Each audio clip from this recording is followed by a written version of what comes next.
All right, so we made it back, and I just drove down to the property right behind me. It's the guy who delivered my water. He has the property directly identical behind me. So I went to the next street, lined up with this shed, my shed. I saw it. And then, oh, guys, I didn't even know that dip right there was there. That's so beautiful in the mountain. That dip right there. I didn't even know that. That's beautiful. But anyway, so he's right behind here. He had cleared out a driveway. Y'all, I am so gonna do mine like that. Like, I like the way he did his driveway, so I'm definitely gonna do it like that. But this is what I need to take down there. Not necessarily, but I'm not gonna move any of this probably. But everything else laying around, when I get some help, I'm gonna drag those. I can do it by myself, but I really want some help to move those, the washer and dryer.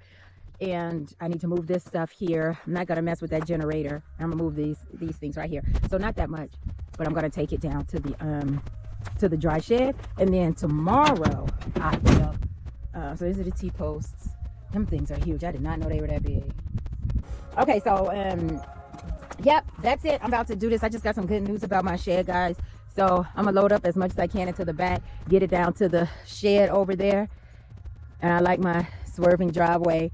And then I'm taking my house to the back, guys. I've been so indecisive. Let me tell you something, guys. I've been talking to so many people out here, and they're like, oh, don't put your house back there. Don't put your house back there. Don't do it so far just in case something happens. Well, I'm over 40 years old, and I've been living in the city and nothing happened.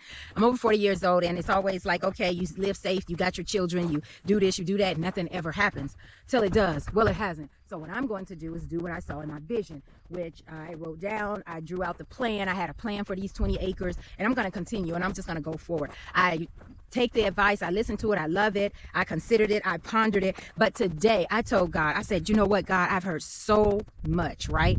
But if I keep going off of that, I'll never get anything done. Don't put it here. You want to be close to the road because if something happens. Don't put it over here because if something happens, nobody will be able to get to you. Well, I am an hour from pavement. Then there's no hospital here. So I'm closer to 2 hours to the nearest hospital than I am to anything, right?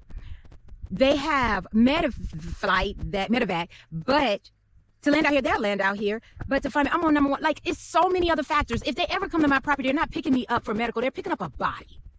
So I just had to buckle down and realize, like, no, this is this close to the road. Okay, the road is right on the other side of these little bushes right here. And that's where my camp is. That's walking distance, running distance. And I don't want to be that close. I just don't. I want to be all the way in the back. If something happens, it's not anyone else. And I thank God for their concern and their passion, but they've been living out here for years on a what if, and nothing ever happens. So that's just the thing. That's what they say if something happens. That's not what I want. I'm not going to live by it. If I can't live for Christ and live for the world at the same time, I can't on the world's principles. Let me say that. I can't live for Christ, faith, hearing him, walking, being led, coming out here before I even met these people about living close to the street. Why would I want I've been living close to the street in the city all my life. Oh, I just say city because I'm out here in the country, but I've been living, I ain't never had no land. I ain't never had no property. I ain't never had no nothing. Now I got all this land and I'm supposed to sit up to the curb. Nobody's going to pass by. So that was just a thought. That is it. And my point is, guys, you know, I'm a Christian, you know, I'm a pastor, you know, I'm going to bring it up, that the moment I stand like I'm standing right now, I get good news. I've been, and I can cry. I not cry. You know, Christians always say to your testimony, you start crying. Okay. I have been trying to get this shed delivered. I went all the way back over an hour and a half today, drove, looked at it, took pictures. I said, Lord, what do you want me to do? Do you want me to get another one? Why am I getting so much resistance with this shed? And I was like, okay, it's because I don't know where I'm going to clear the land. Because now, mind you, I got to clear all this out to get that house back there. That's work. And that's what they're saying. Oh, they want to help me, but they don't want to, you know, oh, I hope it's not all the way in the back, you know? So I'm grateful. But I said, God, why am I being so decisive? So on the way going and the way back, I just took that time and I talked to God, like, God, what is going on? Do I need to choose another one? And it just wasn't in my spirit to choose another one. I'm just like, because when I got this one, I was just like, this one was it. So I can't be lying and saying, God, this ain't it. But anyway, I'll tell the whole story at some point. But my point is, y'all just heard me. I walked to the car and my truck read the message from the owners, the business. And they said, this is all you need to have it delivered. I'm like, what? I've been trying to get double. Well, not even trying to get it. I have it. I just need to transfer it to different locations because it's not in banks. Yeah, well, you don't know, but yeah, I rarely use banks. So Now I'm just like, okay, I've been trying day after day after day, get this money out of here so I can get it. And I didn't even need that much. I needed, I have what they needed already sitting there, and I didn't even know it. So I'm thank God, I'm finna send her this money, get this shed on the schedule to be delivered and be out of here, because I knew this week, God said this week you're gonna pay for that shed. And all I need to do to get it delivered and then make the payment. And I'm just like, are you serious? So these are the things that I have to deal with here. And it's a lot of them. And I got to clear all that for a truck. And you best believe.